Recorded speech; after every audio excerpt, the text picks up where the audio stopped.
매주 모의고사 7주차 시작하겠습니다. 1번 문제, 탄력성, 해마다 시험 문제, 개념 파악 정확하게 해놓으셔야 됩니다. 동그라미 1번 첫 번째 키는 완전 탄력적이다. 완전 탄력적이면 그래프 형태가 어떻게 됩니까? 수평. 수평이면 가격이 불변이죠. 따라서 1번은 X.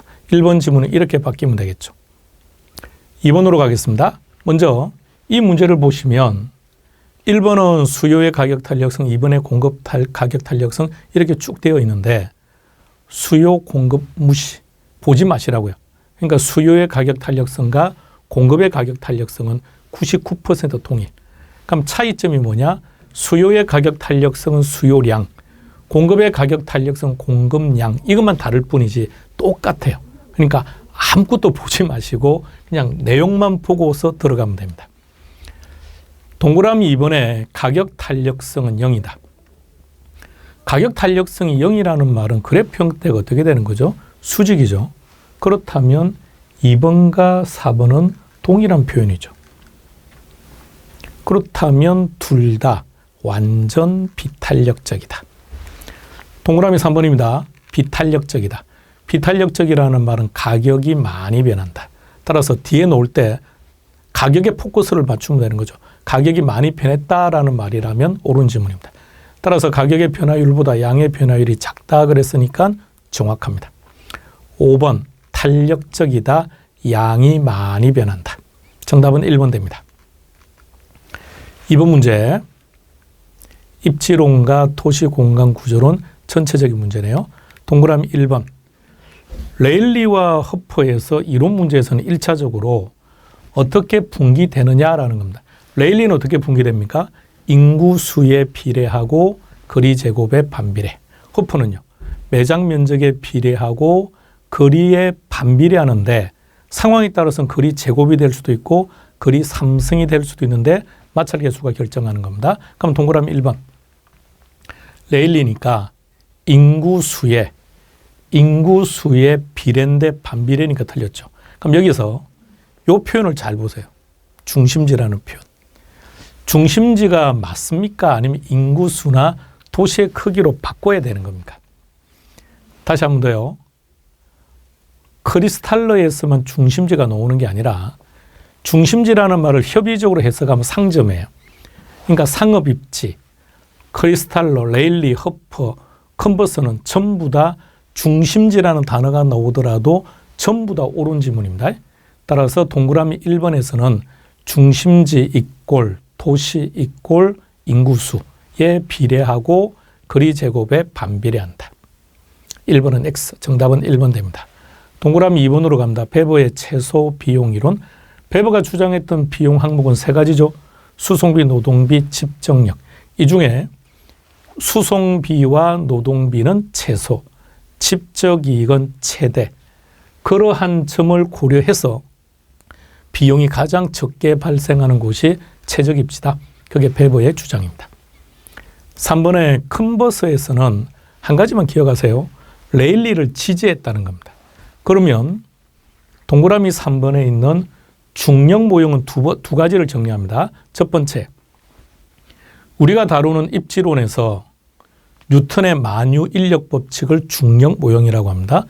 중력 모형을 활용한 기법은 레일리하고 허프하고 둘 다입니다. 자, 요거 한 가지 기억해야 되고, 두 번째, 그러면 지금 동그라미 3번 컨버스에서 말하는 중력 모형은 레일리를 말하는 겁니다.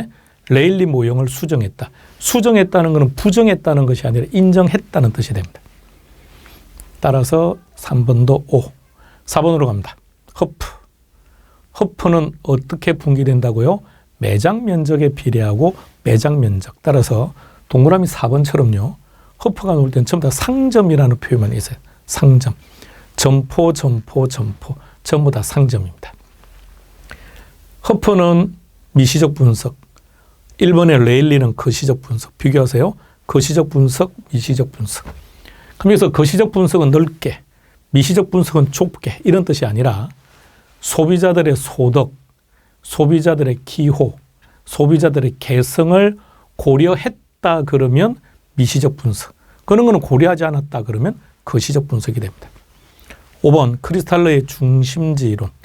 크리스탈러 중심지 이론의 결론은 재화의 도달 범위 내에 최소 요구치가 있다는 거예요. 근데 지금 동그라미 5번 같은 경우는 뭐 특별한 의미는 없죠. 도달 범위와 최소 요구 범위를 가진다고만 설명했으니까 이럴 때는 신경 쓸 게 없죠. 정답은 1번 됩니다. 3번 문제 토지 정책입니다. 동그라미 1번 그냥 편안하게 읽으면 돼요.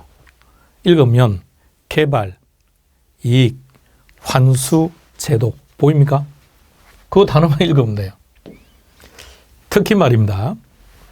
여러분 공법을 보면 지문이 길죠. 법 조문을 보면 그래서 여러분들이 학습하는 공법의 2조를 보면 법 조문의 2조를 보면 대부분이 정의입니다. 그럼 정의에 나와 있는 내용들을 보면 되게 길어요. 그러니까 여러분들 막 그걸 암기하고 연습장에 쓰고 전혀 의미가 없어요. 왜냐하면 이름을 만들어 놓고 내용을 만든 게 아니라 내용을 먼저 만들어 놓고 그 내용을 가장 함축하고 있는 것을 이름으로 정해 놓은 거예요. 그럼 보세요. 이것도 개발, 이익, 환수, 제도입니다. 그러니까 제일 앞에 개발, 이익, 환수제가 들어가면 돼요. 근데 개발, 이익, 환수하는 가장 대표적인 정책이 개발 부담금이죠. 그래서 옳은 지문이 되는 겁니다. 따라 동그라미 1번은 개발 부담금제 자리에 개발, 이익, 환수제가 들어가도 O, 개발 부담금제가 들어가도 O. 동그라미 2번. 동그라미 2번 같은 경우는 지역지구제. 개론적인 관점에서 지역지구제의 목적이라고 한다면 국토의 개론적 목적에서는 부의 외부 효과를 제거하거나 감소시키는 것. 따라서 15회 때까지는 오로지 이 정의만 나왔어요. 부의 외부 효과를 제거하거나 감소시키는 것. 최근에는 점점 공법적 입장으로 가는데 여러분들이 다루시는 국토법에서는 법에 뭐라고 정의하느냐.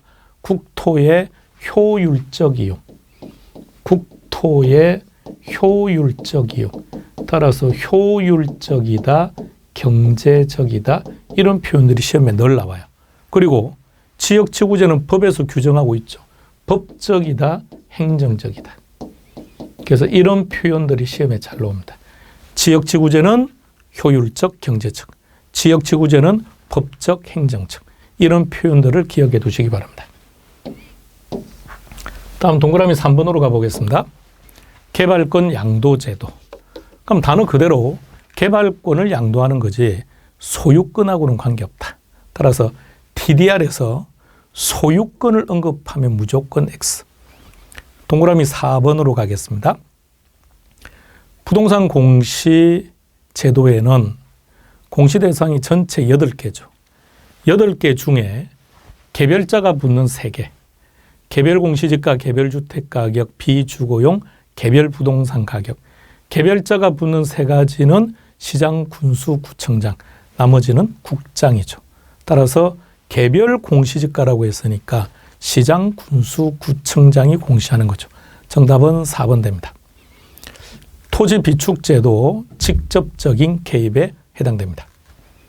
4번 문제 상환 방법입니다. 첫 번째, 원금 균등. 항상 그림을 연상하셔야 됩니다. 원금 균등, 원금은 일정하죠.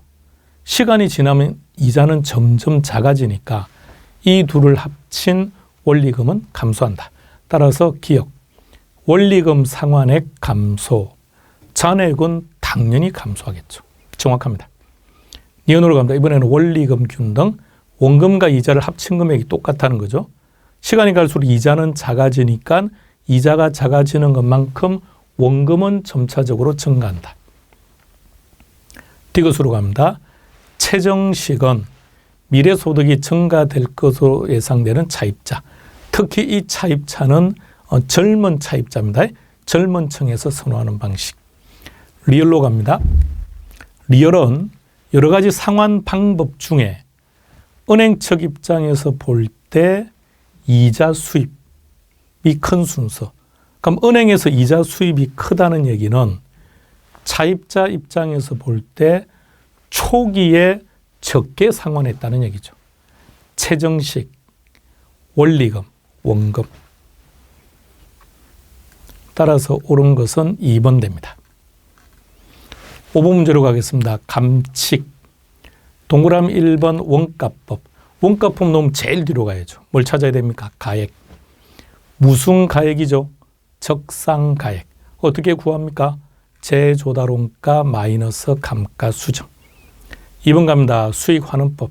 제일 뒤로 가서 가액 찾고요. 다시 앞으로 가서 장래 순수익이나 미래현금흐름. 환원하거나 할인. 3번의 가치 형성 요인이 보이면 무조건 경제적 가치. 4번입니다. 거래사례 비교법. 거래사례 비교법이면 가액.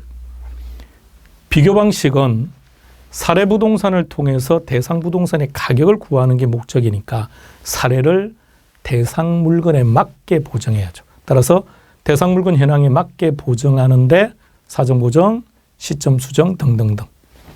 5번입니다. 인근 지역은 키가 두 가지다. 그죠? 첫 번째는 대상 부동산이 속한 지역.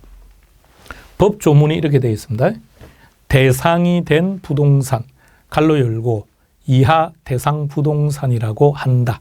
그래서 시험 문제는 이렇게 출제되기도 하고요. 또는 대상 부동산이 이렇게 나오기도 하고요.